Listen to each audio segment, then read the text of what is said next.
Bagong-bagong balita, iniutos ng Pasay Regional Trial Court na palayain na ang aktres at negosyanteng si Neri Naig.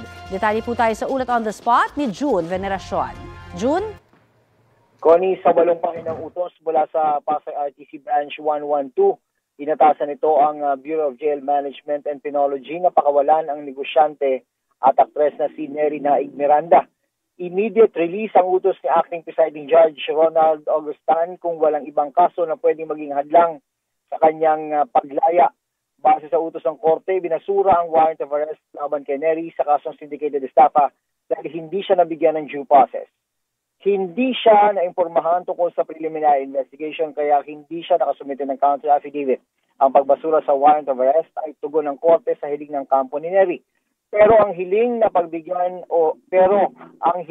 kampo ni Neri na i-withdraw ang information ay hindi pinagbigyan ng korte. Sa halip ay inatasan ng korte ang Office of the City Prosecutor ng Pasay na magsagawa ng panibagong preliminary investigation. Si Neri ay nasa ospital ngayon. Ayon naman kay Jail Superintendent J. Rex Bustinera, ang spokesperson ng BJMP, hindi na kailangan ibalik pa sa Pasay City Jail ang aktres para iproseso ang pagpapalaya sa kanya. Kailangan lang daw ng BJMP na i-check kung merong iba pang kaso na pwedeng maging hadlang sa paglaya ngayong araw ni Neri.